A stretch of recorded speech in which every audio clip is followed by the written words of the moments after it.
Halo para pecinta catur Indonesia, kembali lagi Tarigan Catur Channel.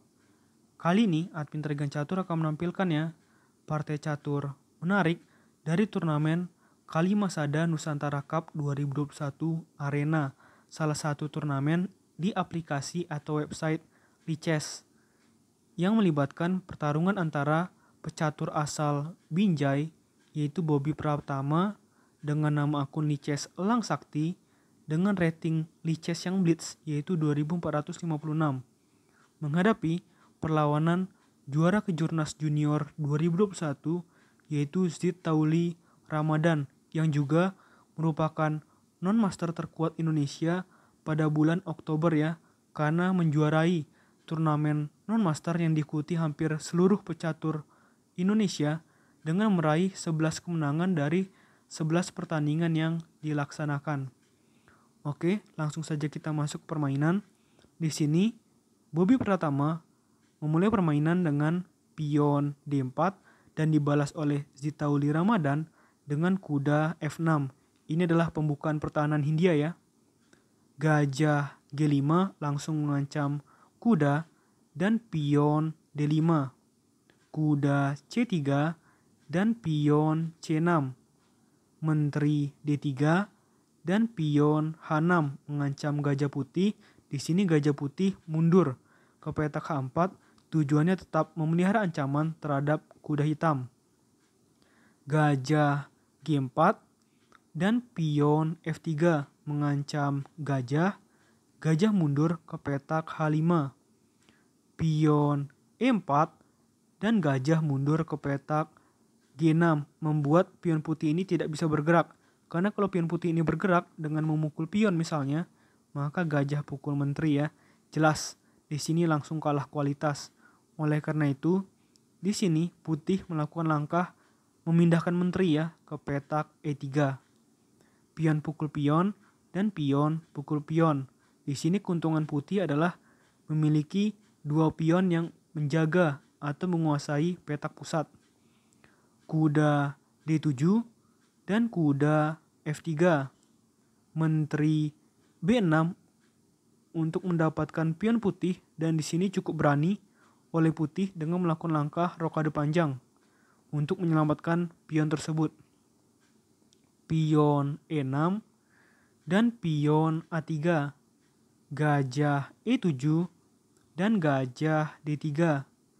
Rokade panjang oleh hitam dan ini adalah kesalahan menurut analisa komputer karena melakukan rokade panjang. Di sini yang terbaik adalah pion menuju petak E5 ya, yang disarankan oleh analisa komputer. Namun di sini melakukan langkah rokade panjang. Tujuannya adalah untuk menyamai apa yang dilakukan oleh putih. Tetapi ternyata menurut analisa komputer salah besar ya atau blunder ya. Pion H3 dan benteng E8. Benteng E1 dan raja B8. Pion G4 dan raja A8. Gajah G3 dan benteng C8. Kuda D2 mau bermanuver ya, kuda putih ini.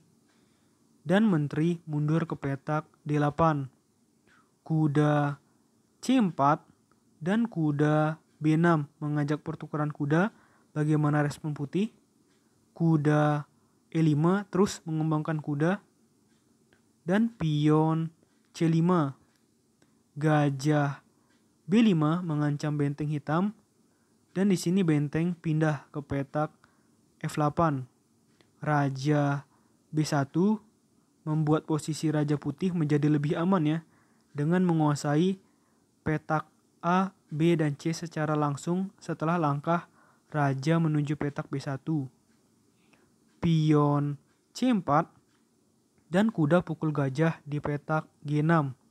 Pion pukul kuda dan pion D5. Di sini banyak ya ancaman dari putih. Salah satunya adalah karena benteng putih menempati posisi yang satu lajur dengan menteri hitam. Pion pukul pion dan pion maju terus ke petak E5 mengancam kuda hitam Di sini kuda pindah ke petak D7. Satu lagi langkah blunder dari Zitauli Ramadan. Kuda pukul pion di petak D5 dan kuda C5. Kuda pukul gajah dan menteri pukul kuda. Pion E6 dan benteng D8. Benteng pukul benteng dan benteng pukul benteng. Gajah F2 mengancam kuda 2 kali. Dan di sini benteng menuju petak C8. Pion A4 dan pion A6 mengancam gajah. Di sini langsung saja pion maju terus ke petak A5. Hitam mengancam gajah, putih mengancam kuda.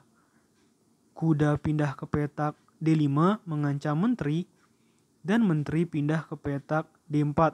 Di sini putih mengancam kuda hitam ya, jelas ya. Pion pukul gajah dan menteri pukul kuda. Pion C3 dan gajah pukul kuda di petak C5. Benteng pukul gajah. Dan coba tebak satu langkah terakhir apa yang dilakukan oleh putih yang membuat hitam menyerah. Ya, itu adalah dengan korban menteri, yaitu dengan menteri pukul benteng di petak C5. Sebenarnya hitam masih sempat membalas dengan menteri pukul menteri, namun setelah pion menuju petak E7 tepat di posisi seperti ini, pemain hitam atau Zitauli Ramadan memutuskan untuk menyerah. Karena jika permainan dilanjutkan, mungkin sebenarnya dianggap masih bisa ya. Dengan menteri menuju petak B4 misalkan, ada ancaman skakmat. Tapi di sini putih tidak perlu khawatir. Karena setelah pion promosi menjadi menteri, skak, raja pindah, maka di sini ada tempo skak. Dengan menteri skak di petak E3, raja misalnya pindah ke dua tempat, tapi mungkin pindahnya ke sini saja ya, biar lebih aman. Maka menteri pukul pion, terpaksa di sini sudah tidak ada lagi yang bisa dilakukan. Menteri pukul menteri dan pion pukul menteri. Jelas, di sini putih masih memiliki satu benteng yang dapat menghancurkan perlawanan dan pertahanan hitam. Oleh karena itu, melihat situasi akan seperti ini, sebelum itu Zitauli Ramadan memutuskan untuk menyerah. Oke. Menurut admin Trigan Catur, video kali ini cukup. Selamat untuk kemenangan pecatur asal Binjai, yaitu Bobby Pratama, di dalam permainan ini dan juga di dalam turnamen Kalimasada Nusantara Cup 2021 Arena. Menjadi juara 1 ya.